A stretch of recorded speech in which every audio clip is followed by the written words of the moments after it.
Hey, what's going on, everybody? It's Awesome 2CG Discussions coming at you with a double feature today. I thought I'd put out two videos since it's been a while since I've been posting content.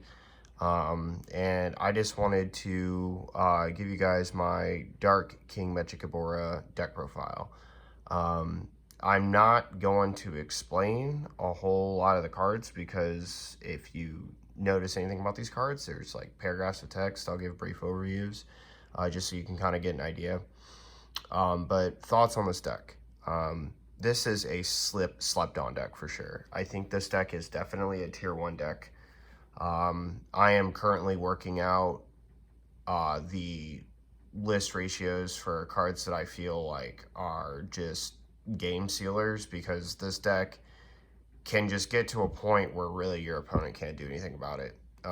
And your opponent kind of ends up helping you a lot with like Overrealm or decks that like to Overrealm or play cards that are Overrealm-esque.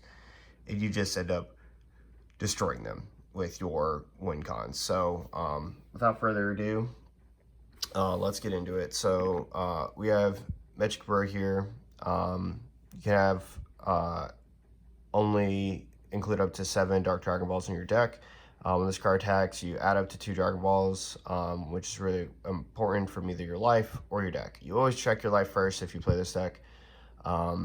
So do not, and I repeat, do not attempt to go as long as you can by searching cards out of your deck. Get the cards out of your life first. The reason you don't want to do that is actually for something that happened in one of my rounds today, round 2. I was playing against this deck. The guy refused to take the 1 Dragon Ball in his life, and it ended up being his last life, which is just extremely unfortunate. I mean, rip in the chat. So you want to get those Dark Dragon Balls out of there as much as you can. We play an increased count over 50 so that it's like dodging the life is kind of as much as possible. But yeah, and then it has a wish effect when we have 7 Dark Dragon Balls. Untap 1, draw 1, and then warp a battle card out of your opponent's drop area. Flip the card over. This is where the card gets kind of nutty. When this card attacks, draw a card, and then you can activate main, put a card from your hand to the bottom of your deck. Then you can either steal a card from your opponents that's 4 or less and negate their skills, or you can give this card triple attack, which is redonk. It's really good. So you can draw 3 basically, and the thing is this leader doesn't flip back over like other wish leaders, which means he's still going to be attack, draw a card, and still has the activate main to bottom deck and steal a card even after that. So yeah. On to our mainline engine. We play 4 Toa. This card is removal, so you basically play it for 1, or you play it off of your Mechikabura ritual in hand. When this card is played, you warp one of your opponent's battle cards, they warp a card from their hand, and then they draw a card, and it's also a blocker. And you can play it for 1 and then put up to 2 Dark Dragon Balls from your deck into your drop area if you have 2 already. So very easy to set up.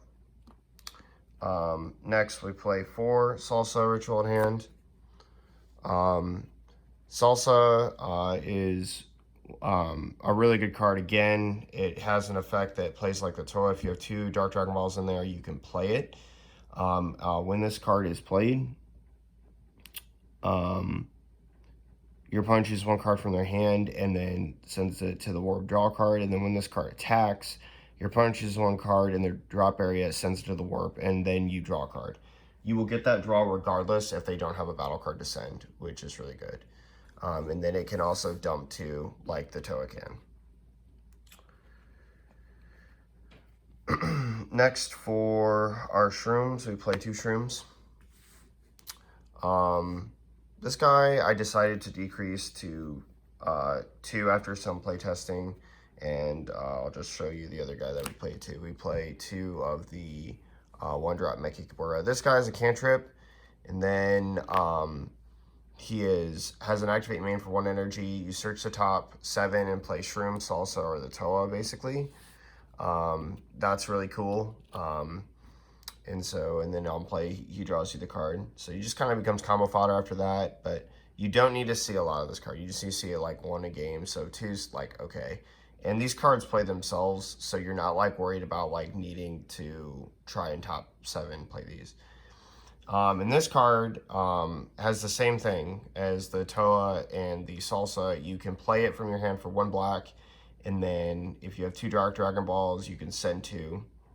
But when this guy, if you have 2 more energy, when this card attacks, your opponent chooses 1 battle card and the drop area sends to the warp, then you choose up to 1 of their battle cards with 3 or less and warp it. So he's really good removal and for both the drop and on the board. I like him, but I decided to reduce this number to 2 just for consistency purposes in the deck of seeing other powerful cards. Next, for the completely obligatory, we play 4 Demon God Poutine Ritual at hand. This card is just dumb. It's something the deck needs but didn't need, if I could say. It is a black topo, long story short, and it's really good. So yeah, you played it for. And then for some of our spicy tech, we play 2 Dark Mask King, Pursuit of Power. So it has a permanent. If your opponent has 2 or more energy and 1 or more battle cards in their warp, this card gets plus 6,000 power and can attack your opponent's cards in active mode. So this card can swing cards in active mode, so like it can attack blockers, which is like cool. And then activate main for 1 black. If your opponent has 5 or more cards in their warp, choose up to 1 black King Vegeta with energy cost of 6 from your deck or hand. Play it on top of this card in active mode, and then shuffle your deck if you look through it. So the card that it retrieves is this. So I'm going to slide this over. And this card is busted. It is 19k Double Strike, unique with barrier. When this card is played, choose up to 1 of your opponent's cards in their hand or 1 of their battle cards and you warp it. So on play, it just warps a card. And then as an auto once return, when this card is in rest mode, your opponent attacks your leader card. Your opponent chooses 1 card from their hand and sends it to the warp. And as an activate main, if your opponent has 3 or more cards in the warp, you can play the card directly from your hand. So what does this guy do? He basically says, if you attack my leader, you're going to warp a card from your hand.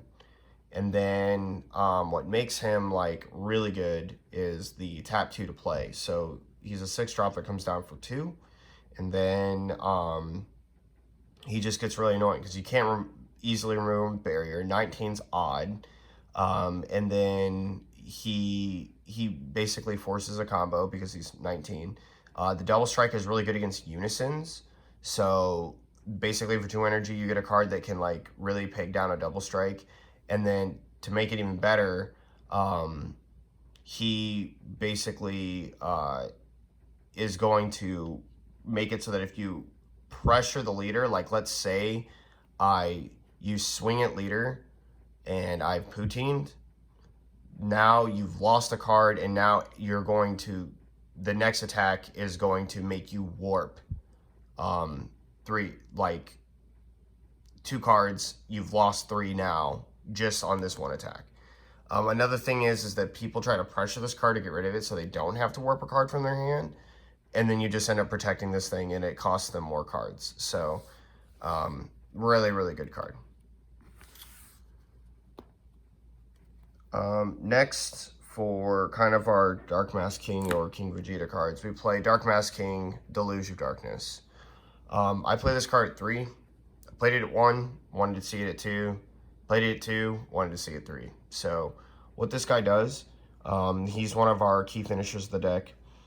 Permanent, this card can be played by a skill from any area, so yeet to that. It has Deflect, Double Strike, 25k. Auto once return. When this card attacks, you may warp 1 card in your opponent. You may send 1 card from your opponent's life to the warp for every 10 cards in their warp.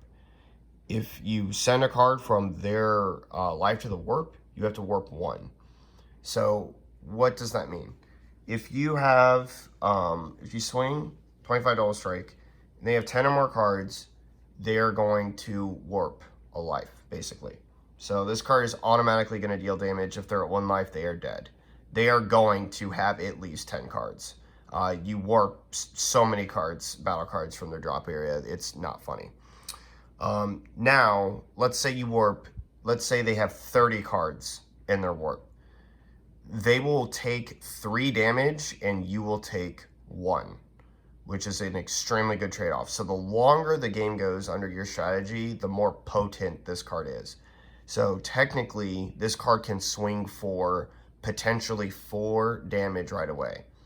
That is not including the fact that if they don't get rid of the card, they're salty, because you can play another one, because it's not unique. And they will literally lose the game, like, if you have enough life and to be able to pay for these effects. So, yeah, pretty good. And then on to some other one-of finishers that we play in the deck. We play 1 Dark King, Mechikabura, Power Restored. Deflect, double strike, 30k. Activate main for 4. You can 4 black. You can play this card from your hand. When this card, if your opponent has 4 or more cards in their warp, when this card is played, choose all of your opponent's battle cards, send them to the warp, and you choose 2 battle cards with energy cost of 7 or less, negate their effects for the duration of the game, and then play this card, play them to your side of the board. So basically, it warps your opponent's board, and then says 2 cards in your opponent's warp that are 7 or less, they come work for me, which is good. The only thing is that tapping 4 is costly, so we don't want to play multiples of that. Next, we play 1 Dark Mask King, Devilish Dominator. I have more than 1 of this card. I just choose to play this. I play Deluge of Darkness over this one because I feel like this card is, while easier to get out, isn't as much guaranteed because of the life warping aspect. It has Deflect Triple Strike, my apologies. Auto, once per turn when this card attacks, send up to 2 battle cards from your opponent's drop area to their warp. If your opponent has 10 or more cards in their warp, switch this card active mode. So it's going to be a restanding 25 triple striker, guaranteed. It's going to happen. Then auto, once per turn, if your opponent activates counter during a battle with this card, send 1 of your opponent's life to the warp. So if they go to negate this, what's going to happen is the auto is going to go into pending. He's going to stand. They are going to warp a life. That's what's going to happen. So don't even bother negating. Then activate main. If your leader card is black and your opponent has 3 or more cards in their warp, play this card from your hand. So pretty good card. Pretty good finisher. And then our last one is Shenron, the Wish Granter. I want to try this card in the deck. I got 1 and I wanted to. He is the point of this card is to make your leader a finisher. Now a lot of people say, well, wait a second, you want to give it triple attack and triple strike, because I'll get to what the triple strike part of it is in a minute. But this card can still turn your leader into a triple strike whether you've warped the 7 already to draw cards. So what does this card do? Permanent, this card can attack Sparking 7. When you play this card, draw 2 cards, so you draw 2, and then you can choose 1. Choose up to 4 of your energy and switch on active mode. Choose 1 battle card with an energy cost of 3 or less from your drop area and play it. Or choose 1 of your leader cards or battle cards. It gains 15,000 and triple strike for the duration of the turn. That would make your leader a 30,000 triple strike, and then if you activate the leader ability, which you'll have cards for it when you play this card, it will be 30,000 triple strike, triple attack. That, you just can't beat that. That's really, really strong. So I really wanted to see, like, if I could play this card and it comes down and like wins the game. I feel like it would be kind of neat.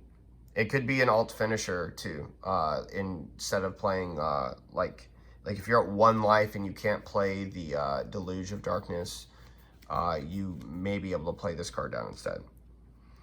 Next, we play 4 Darkness Judgment. This card's insane. It is a free Senzabine.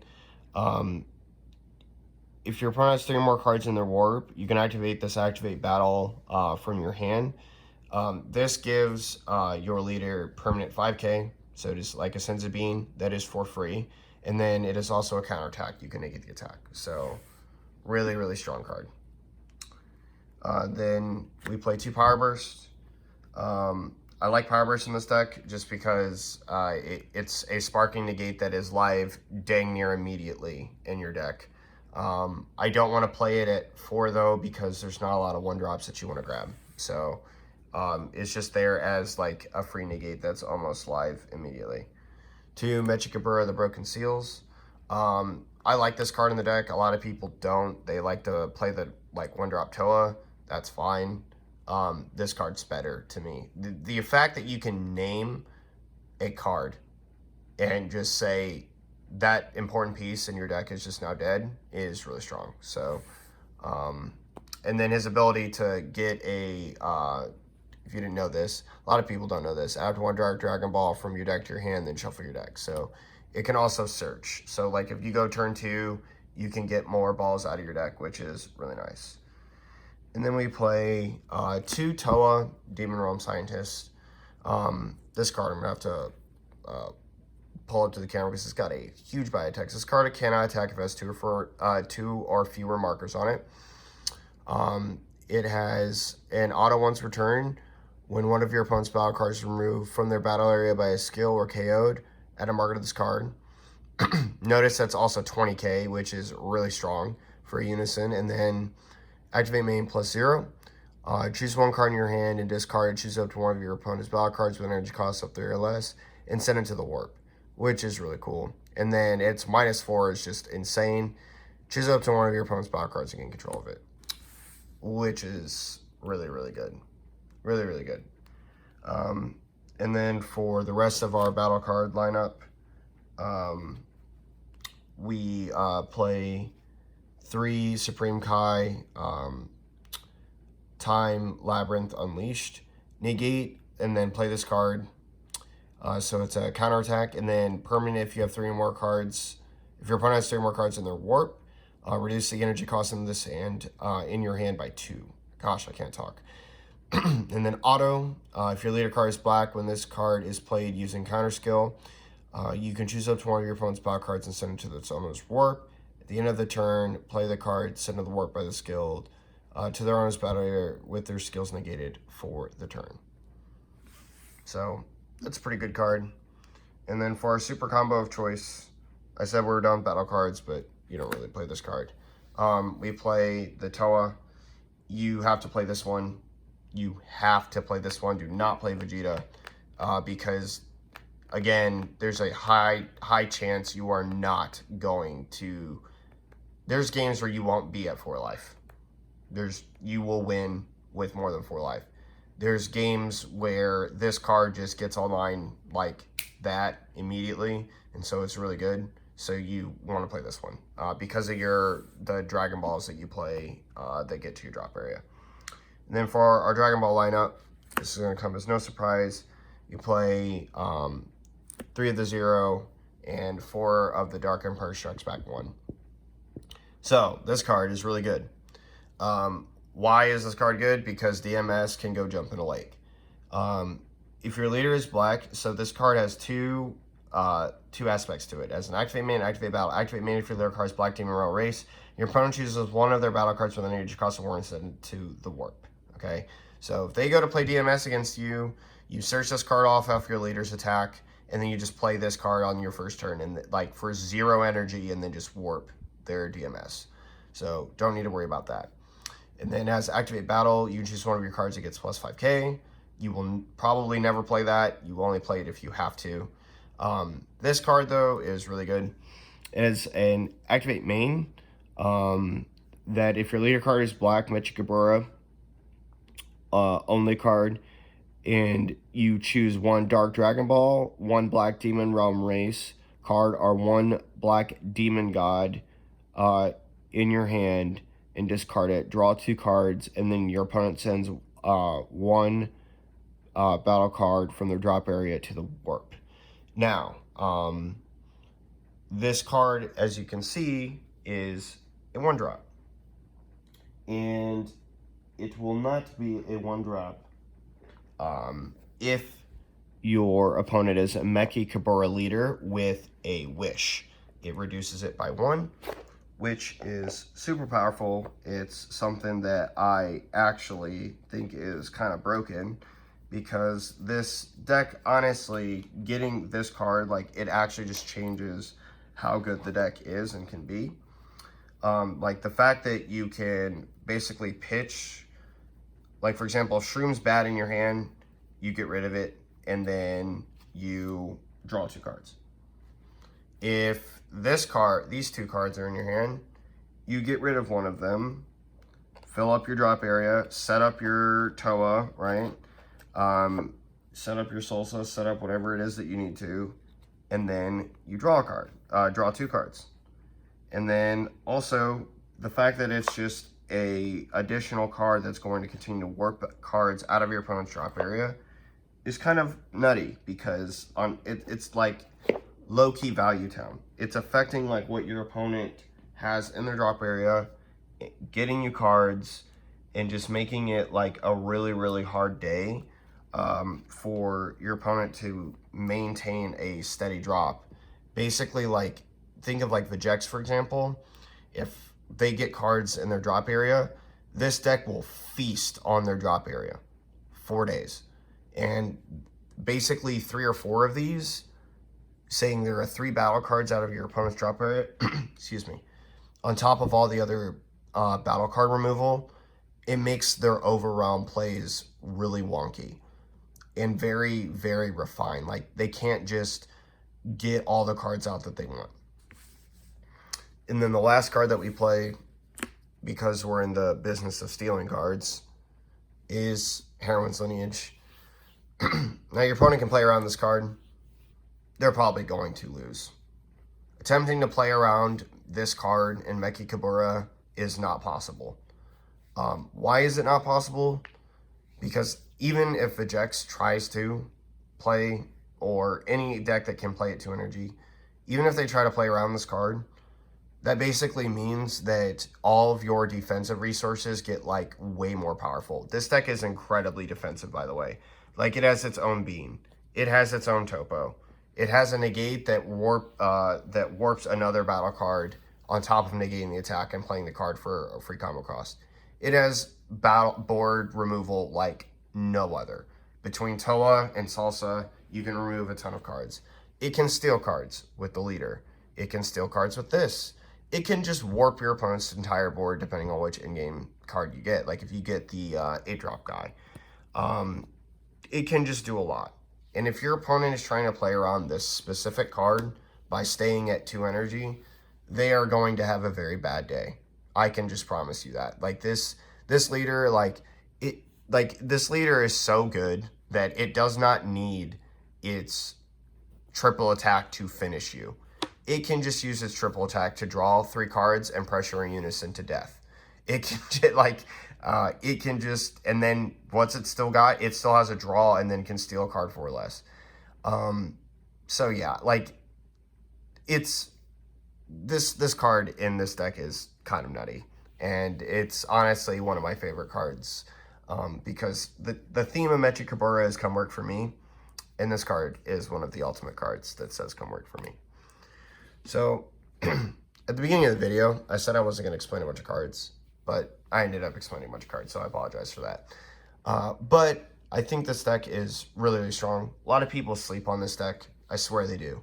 Like, if you think this deck is bad, you need to go reread these cards and revisit it. It is really, really powerful. This is a deck that I plan on taking to locals and hopefully dominating with. And I will let you guys know about tournament reports about that coming up in the future. Oh, side note, play more than 50 cards. Why? Because this, the Dragon Balls, the Dark Empire Strikes Back, the fact that you'll search 2 off your leader and then pitch 2. If you do that twice, that's essentially like if you were at 54 cards, that you're not 50. You draw a lot of cards. Your leader draws a lot of cards. So you just want to be able to, one, not deck out right away, but two, if you're thinking you're not going to see resources, you will. So, yep, that's it for this video. Sorry that it was a little bit longer for my deck profiles, but I kind of wanted to explain this because a lot of people don't know what the cards do. And that's probably the perception of why people think this deck is bad. It is by no means bad. Like, for example, your leader can awaken on turn 2, probably going to every time awaken by turn 3. So let me know what you guys think down below. And thanks again for watching. Stay tuned for more content. I have more deck profiles coming up. My next one's probably going to be on King Cold, so stay tuned for that. And this is Alex from TCG Discussions, signing off. Later.